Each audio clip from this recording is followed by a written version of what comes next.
Hi, welcome back to Project Parenthood. I am your new host, Chelsea Dorsage, licensed marriage family therapist here in California. I am here to join you on your conscious parenting journey, bringing more curiosity, openness, acceptance, kindness, and non-judgment along the way.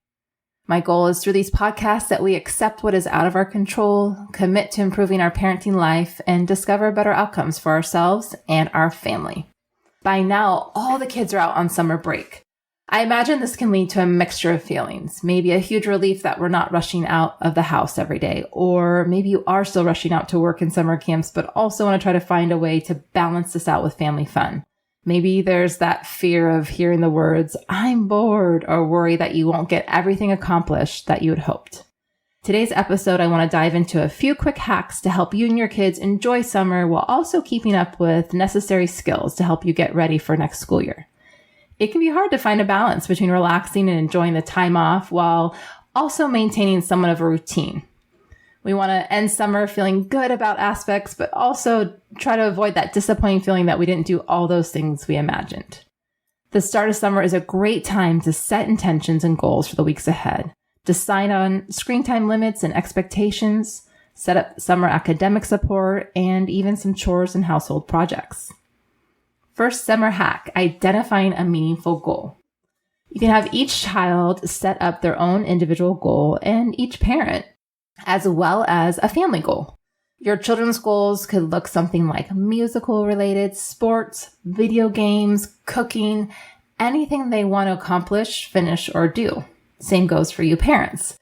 Family goals can be something as simple and fun as trying a new recipe together, maybe a new spot on the lake. Or maybe it's time to start scheduling more one-on-one parent-child time within your family. Once your children identify their goal, help them break it down into smaller chunks and map that across the summer weeks. Help them schedule how much time they want to really allocate for each goal, each step, and what does that look like on a daily basis, weekly basis. Record this breakdown onto a planner or even a blank calendar template you can print out from online. Whether you use a planner from last school year or this is a great time to buy a new planner to get ready for the next school year. Include all of their camps, practices, rehearsals, job shifts, anything, play dates, all of it. Each Sunday, take time to look at the coming week as a family. So looking at family calendars as well as individual calendars. What activities are happening this week? What things do you need to prepare or organize? What steps are involved in reaching their goal? This is actually one of my favorite recommendations for families during the school year is having children look at their upcoming week with school, extracurricular activities, friends is so great for strengthening their organizational and planning skills.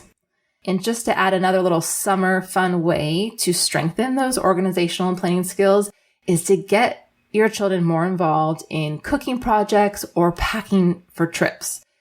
They need to look at recipes. They need to gather materials, ingredients for trips they have to take into weather. What activities are you doing on that trip?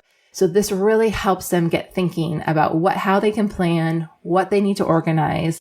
And even if it's not a long trip, even if it's just a day trip to the park, the pool, the zoo, whatever have you, including snacks, sunscreen, all those little things that are involved, as we as parents know all too well, have your kids start learning what it takes to really be organized and plan ahead. Hack number 2 for summer, screen time.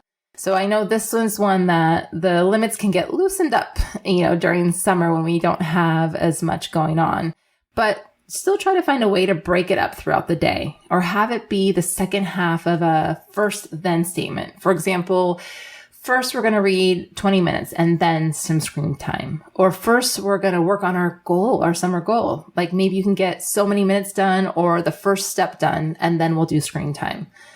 Maybe it's something like first we're going to exercise for 60 minutes or we're going to get outside for a couple hours. Then we'll have screen time. Find common ground with your kids, have a conversation, make those expectations and limits transparent so they know what to expect. Summer hack number 3, summer academics. If your child is attending any sort of summer school or program, don't even worry about including educational activities in the summer. However, if your child's not, choose one, maybe two areas of focus. This can be a subject like reading or math or a specific skill they want to work on.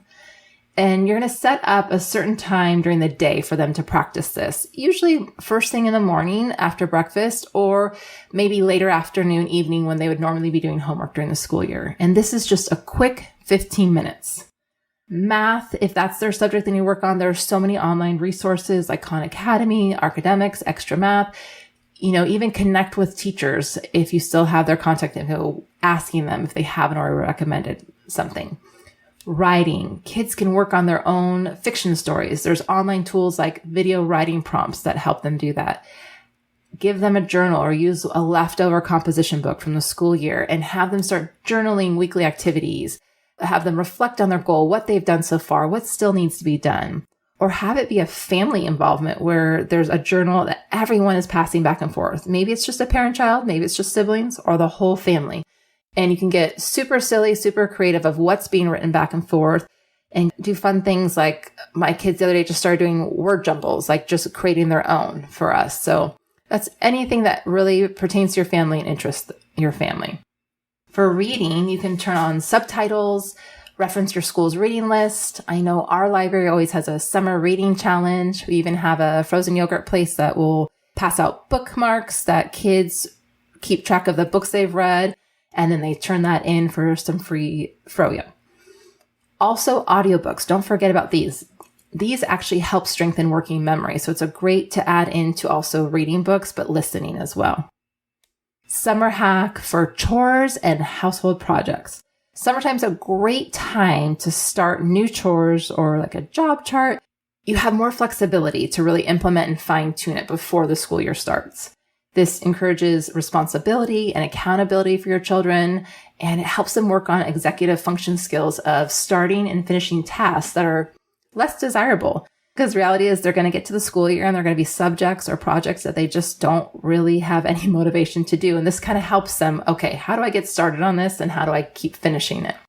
When you think about where your kids do homework during the school year, if you don't have one, this is a great time to create one. Or if you do, refresh it and involve your children in it.